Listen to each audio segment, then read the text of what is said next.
So there are fixes and, changes to the game coming up very soon that were data mined by Zabi. Let's talk about some of them that I think are important enough for us to talk about. Tomorrow, maybe, or even today, we might see the actual changes. And if they are as big as it seems that they are going to be for some of these vehicles and stuff, I'm gonna do another video. But yeah, guys, the first thing is that the Rapier has kind of a big problem with damage, right? So if we try to kill targets over here, sometimes that will happen, right?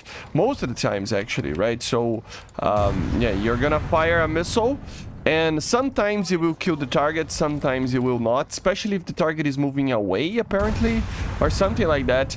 It just does a hit, and yeah, look at that. So it does damage. As you see, the engine was damaged of the KH38 there, but it doesn't kill.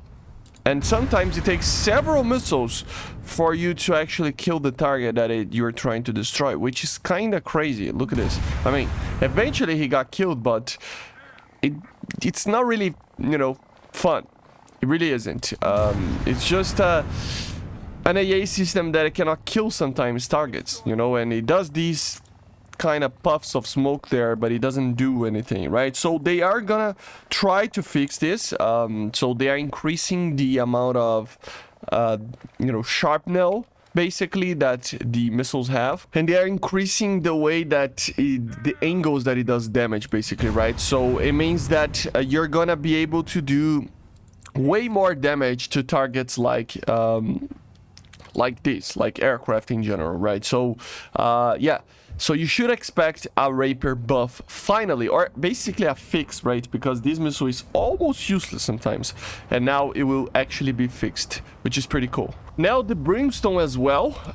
Remember, this is not live yet, but the Brimstone will have basically an angle limit of 40 degrees vertically and horizontally for you to be able to shoot it in. It's kind of weird, but the way that it works right now, it's basically that the seeker cannot find the target, but now we will actually properly have like a limit for you to be able to fire the missile. So you can see on the on this that you have a little bit of angle over here, but it will be basically a fixed angle more than just the FOV of the missile. Okay, it's not right now implemented, as I said, but it will be probably today or tomorrow, I would say, right? And then the SAP bombs, the semi-armor piercing bombs, they're gonna get changed by kind of a weird way. So at first they will have basically, an explosive mass to shrapnel penetration that is gonna be increased. So they will be able to penetrate more with the shrapnel, if I'm not mistaken.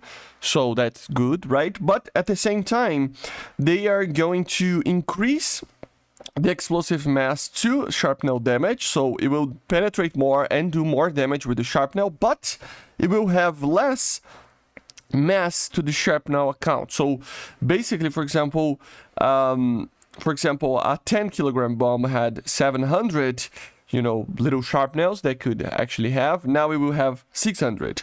50 kilogram bomb had 5,000 of those. Now it will have 2,200, right?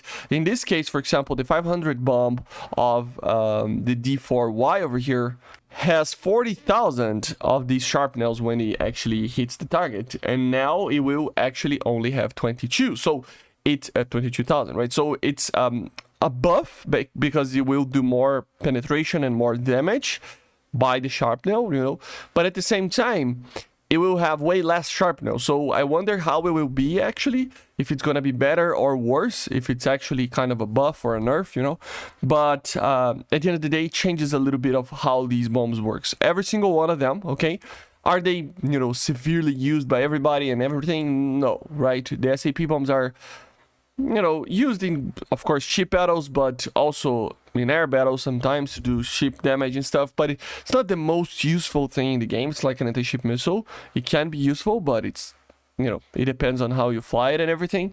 And I mean, anti-ship missiles are kind of really useless right now, but still, you get the idea, right? So it is a big change for these bombs, but at the same time, I don't think a lot of people use them. So it's okay, I guess, right?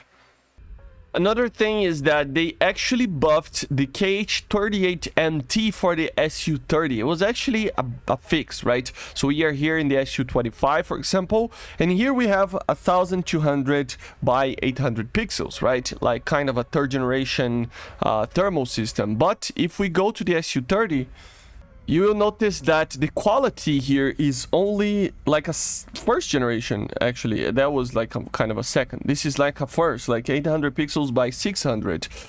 It's minor changes, but I mean, it's like a second generation. I don't know. I think it's the second, and that is the third, right?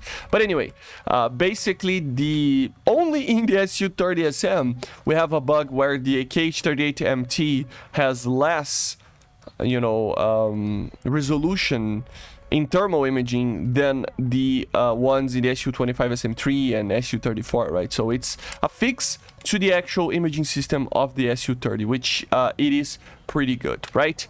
And basically this is it, guys. I know it's not a lot, and I know it's something that it will eventually come tomorrow probably, but it's already in the files, and I think it was interesting enough for us to make a video about, okay? So hopefully you enjoyed. Make sure to subscribe, leave a like, leave a comment, and I see you guys on the next one. So make sure to subscribe, and yeah, see ya. Bye.